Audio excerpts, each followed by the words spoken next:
नमस्कार, मैं कमलेश कुमार राय।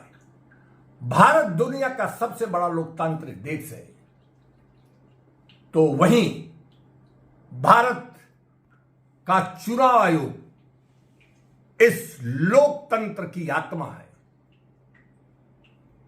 भारतीय संविधान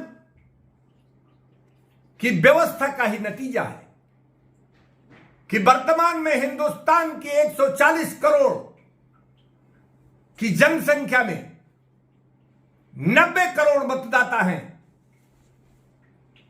जिनका मतदान व्यवस्थित और निष्पक्षता के साथ चुनाव आयोग कराने में सफल रहता है। भारत एक ऐसा देश है जहां पार्लियामेंट के चुनाव के साथ साथ देश भर के तमाम विधानसभाओं के चुनाव अलग अलग समय में पूरे साल होते रहते हैं, लेकिन इन सारे चुनाव को बड़े ही सुचारू ढंग से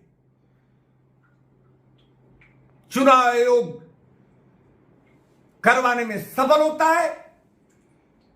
इसकी पूरी दुनिया में तारीफ की जाती है। जानकारी के मुताबिक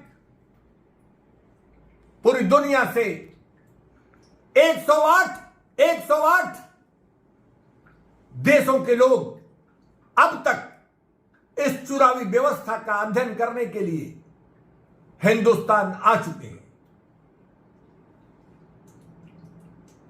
ऐसे लोगों के आने का क्रम अभी भी बना हुआ है।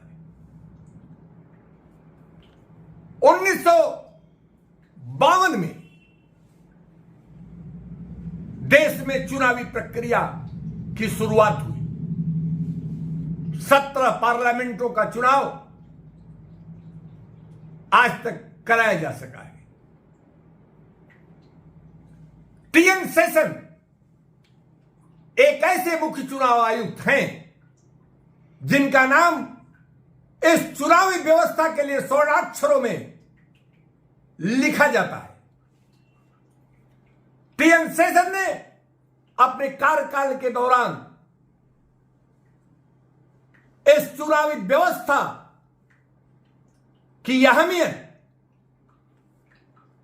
उसकी निष्पक्षता और व्यवस्थित ढंग से उसको करने के लिए एक मिसाल पैदा किया था, और जिसके आधार पर,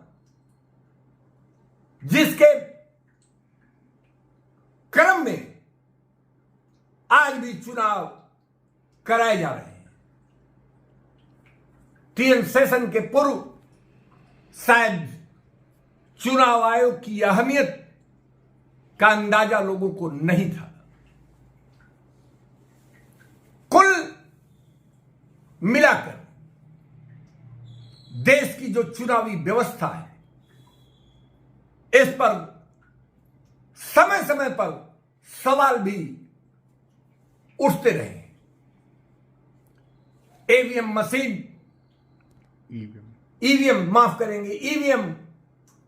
मशीन पर भी विरोधी दल के लोग सवाल उठाते रहे।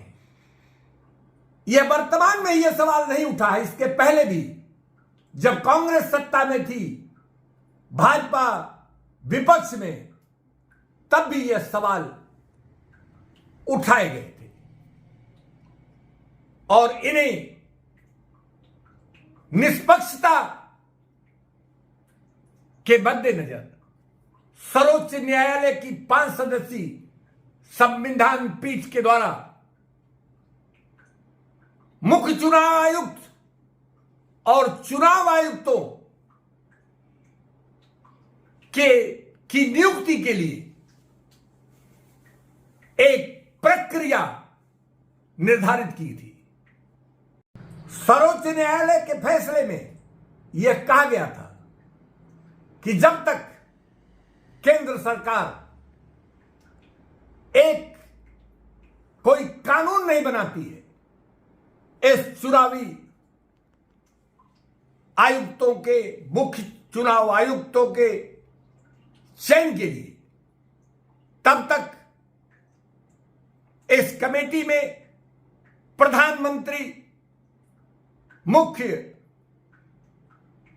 न्यायाधीश, सर्वोच्च न्यायालय के मुख्य न्यायाधीश और लीडर ऑफ अपोजिशन, यानी कुल 3 सदस्य होंगे। लेकिन अभी पिछले दिनों ही पार्लियामेंट के अंतिम दिन में केंद्र सरकार के द्वारा मुख्य चुनाव आयुक्त और चुनाव आयुक्तों की नियुक्ति के लिए एक कानून पार्लियामेंट में पेश किया गया। इस कानून के मुताबिक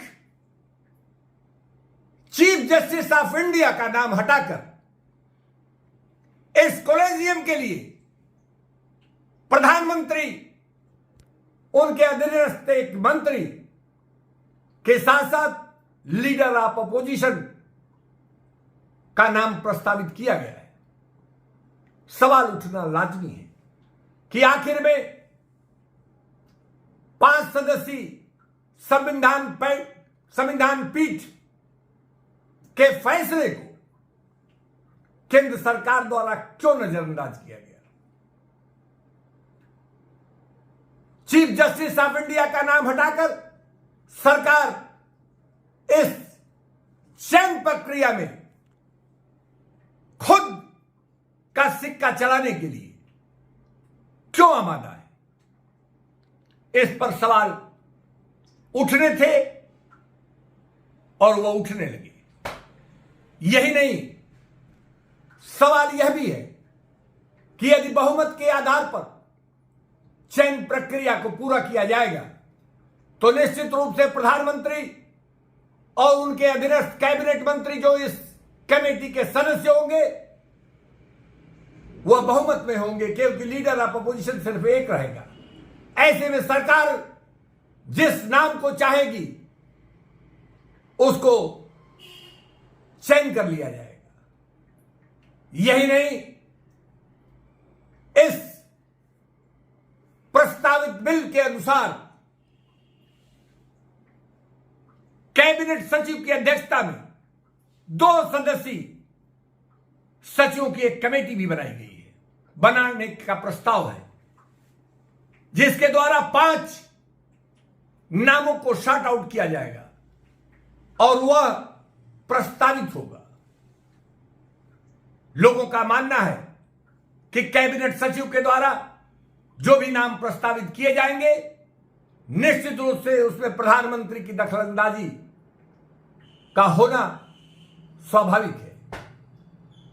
कुल मिलाकर सर्वोच्च न्यायालय के फैसले के विपरीत इस तरीके के कानून बनाने की जो पहल, जो प्रस्ताव केंद्र सरकार के द्वारा राज्यसभा में लाया गया है, इस पर बहस होनी लाजमी है। हालांकि पूरा मामला स्टैंडिंग कमेटी को भेज दिया गया है। आने वाले दिनों में यह देखना महत्वपूर्ण होगा कि स्टैंडिंग कमेटी इस पर क्या निर्णय लेती है। लेकिन देश की लोकतांत्रिक व्यवस्था के लिए यह जरूरी होगा कि ईमानदारी होनी ही नहीं चाहिए, ईमानदारी दिखनी भी चाहिए। ऐसे में निष्पक्षता से जो प्रयास किए जाए इसका एहसास भी लोगों को होना चाहिए। उपभोक्ता मंच के लिए आज बस इतना ही। नमस्कार।